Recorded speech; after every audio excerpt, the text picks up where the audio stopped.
रहीम इय्याका नअबुदु व इय्याका नस्तईन। जी आज supreme court के अंदर समाअत हुई है और 1 घंटा और 15 मिनट जनाब चीफ जस्टिस साहब और उनके साथ अटॉर्नी जनरल साहब एक दूसरे को सफाइयाँ देते रहें। सफाइयाँ क्या देते रहें? अटॉर्नी जनरल साहब हुकूमत की नुमाइंदगी करते रहें और ये जो इन्होंने वज़ीर आज़म से मुलाकात की थी और कमीशन बनाने के लिए उनको कहा था, ये उसकी सफाइयाँ देते रहें।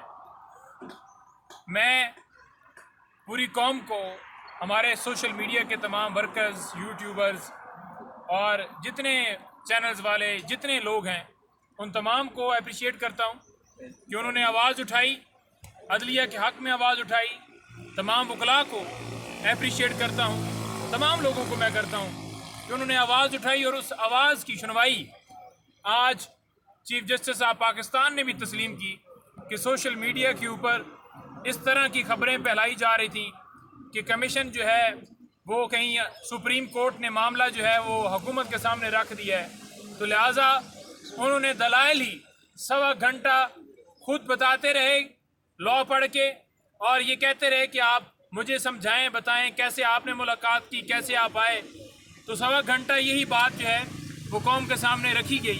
तो ये एक जो है आपकी कामयाबी है। उसी कामयाबी को देखते हुए सुप्रीम कोर्ट ने फुल कोर्ट बनाने का अंदिया दे दिया। सुप्रीम कोर्ट ने कहा है कि तमाम जजेस से मुशावरत के बाद फुल कोर्ट बनाने का वो इरादा रखते हैं, क्योंकि इस वक्त कुछ जजेस जो हैं वो इस्लामाबाद में यहाँ पर अवेलेबल नहीं थे, कोई कराची कोई कहीं, तो ईद के बाद वो फुल कोर्ट को उन्होंने अंदिया दिया है। और दूसरे नंबर पर जो हमारी डिमांड है वो उसी जगह पे खड़ी है। हमने सुबह जिस दिन ये मामला हुआ वज़ीर आज़म से मुलाकात के बाद और हर जगह के ऊपर ये बात की है कि किसी सूरत भी काजी फाइज साहब हों या उनके साथ साथी कुलीग जज जस्टिस साहब हों, तो वो दोनों जो हैं वो किसी सूरत इस बेंच का हिस्सा ना बने। आज भी ये बात वाज़िया रही कि काजी फाइज साहब ने जो रिमार्क्स दिए या जैसे प्रोसीडिंग चलाई, सिर्फ़ और सिर्फ वो इस मामले को कौम के सामने, लोगों के सामने सिर्फ वो टिकर बनाने के लिए उन्होंने इस तरह से रिमार्क्स दिए कि वो बंदा यही कहता है कि ये क्या बात कर रहे हैं। वो खुद मान गए आज चीफ जस्टिस काजी फाइज साहब मान गए कि 6 जजेस उनसे मुलाकात के लिए आए थे। आज उन्होंने तस्लीम कर लिया कि उन्होंने आकर मेरे सामने ये बात रखी थी, लेकिन उसके ऊपर उन्होंने यही कहा कि मेरे पास कोई इख्तियार नहीं था, उनका मामला वो खुद देखते। बात ही है कि मैंने कल भी ये गुजारिश की कि F9 पार्क के अंदर अगर दरख्त काटने के मामले के ऊपर 100 मोटर नोटिस ले लिया जाता है ना, या जज ज़ेबा चौधरी एक डिस्ट्रिक्ट कोर्ट की जज के हवाले से खान साहब की बात करने के ऊपर तौहीन अदालत की कार्रवाई करने का notice chief justice Islamabad high court ले लेते हैं, तो 6 जजेस इंसाफ मांग रहे हैं। वो कह रहे हैं कि हमारे घर में, हमारे कमरों में खुफिया कैमरे लगाए गए। वो कह रहे हैं कि एक कुलीग आपका हॉस्पिटल में दाखिल हो गया, इतना प्रेशर था। वो कह रहे हैं कि एक के पैनोई को उठा के उसे टॉर्चर किया गया। तो ऐसी सारी सूरत हाल के बावजूद आप कैसे आंखें बंद करेंगे?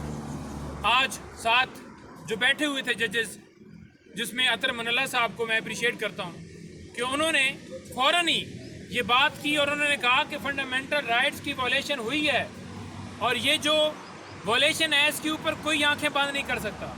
उन्होंने कहा कि अदालतें जब ज़मानतें देती हैं तो ज़मानतों के बाद 3 MPO के तहत लोगों को उठाया गया है।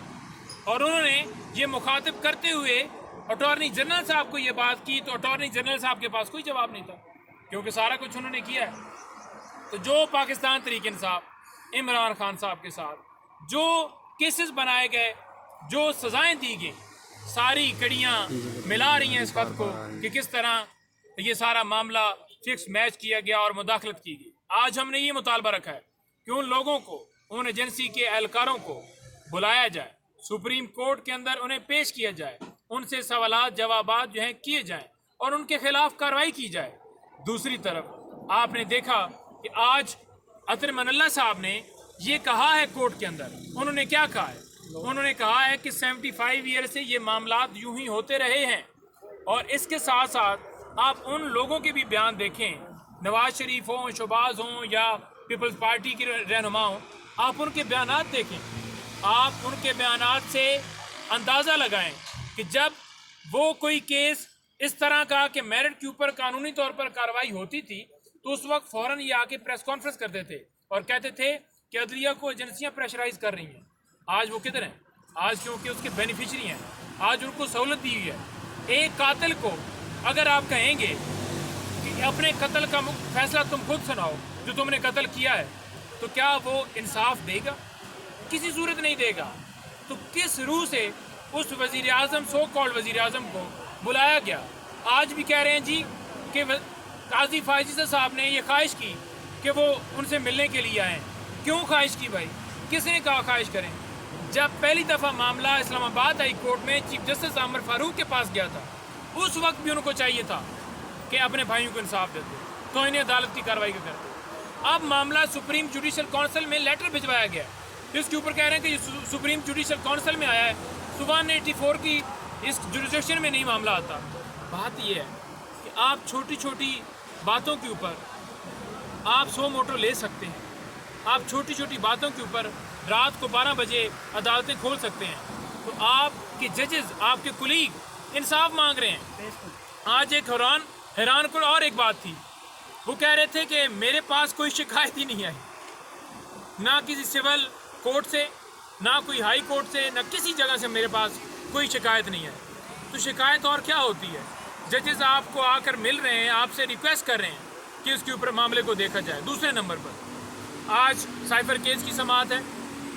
سائفر کیس کے اندر آج سماعت, ہم یہ عدالت سے گزارش کرتے ہیں کہ فیصلہ دے کر خان صاحب کو انصاف دیا جائے. میرٹ کے اوپر فیصلہ یا کیس 1 منٹ بھی سن لیا جائے نا انصاف دینے کے لیے, تو عمران خان صاحب کو 1 منٹ کے لیے اندر نہیں رکھا جا سکتا. فوراً ہی خان صاحب کو رہا کرنا چاہیے. لیکن آپ کو پتہ ہے کہ کاروائیاں ڈالی جاتی ہیں, کیسز لٹکائے جاتے ہیں. آج ڈسٹرکٹ کورٹ کے اندر رانا ثناءاللہ کے خلاف جو درخواست دی تھی اس کے اوپر آج سماعت تھی, اور اس میں میں پیش ہوا. میں نے بتایا کہ وہ بار بار دھمکیاں دے چکا ہے اور خان صاحب کے اوپر پہلے بھی حملہ ہوا ہے وزیر آباد میں, لیکن ان کی FIR درج نہیں. خان صاحب ڈسٹرکٹ کورٹ میں اپنی سیکورٹی میں پیش ہوتے رہے, اس وقت سیکورٹی نہیں دی گئی. خان صاحب کے اوپر بوتلیں جو ہیں وہ پھینکی گئی, اور ان کو یہ کہا ہے کہ آپ اس کیس کے اندر سماعت کر کے فیصلہ کر کے رانا ثناءاللہ کے اوپر FIR درج کر کے اسے ہتھکڑی لگائیں اور اسے کٹہرے میں لے کر آئیں. آج عدالت سے مطالبہ کیا ہے, پرسوں کے لیے انہوں نے ڈیٹ فکس کر لی ہے. ہمیں امید ہے کہ عدالت اس کے اندر FIR کا حکم دے گی اور اس کو گرفتار کیا جائے گا. نمبر 3 بات بتا دوں, توہین عدالت والا مقدمہ وہ بھی چل رہا ہے, جج زیبا چودھری والا. حیرانگی کی بات یہ ہے کہ عدالت حکم دیتی ہے کہ سپرنٹینڈنٹ جیل خان صاحب کو پیش کیا جائے. خان صاحب کو پیش ہی نہیں کیا جا رہا. کیوں نہیں کیا جا رہا؟ کیوں مکر رہے ہیں؟ میں نے عدالت کو کہا ہے کہ آپ حکم دیتے ہیں, اس حکم کی خلاف ورزی کی جاتی ہے. اگر آپ حکم کو امپلیمنٹ کروائیں گے, سپرنٹینڈنٹ کے خلاف توہین عدالت کی کارروائی کرتے ہوئے اس کی سیلری اٹیچ کر کے اسے بلائیں گے, اور اگر حکم نہیں مانے گا تو اس کے خلاف کارروائی ہوگی, تو پھر وہ امپلیمنٹ کرے گا. لیکن وہ خان کی تصویر سے ڈرتے ہیں, خوف ہے ان کو خان کی تصویر کا, کہیں وہ نہ آئے سامنے, تو پھر قوم کو ایک جو ہے وہ ان سے کنٹرول نہیں ہو پائے گا. آپ جو مرضی ہے کر لیں. قیدی نمبر 804 سے آپ ہار چکے ہیں. اچھا سر یہ بتائیے گا, کل سے ایک نام کافی ہائی لائٹڈ ہے سوشل میڈیا پہ, میجر ریشما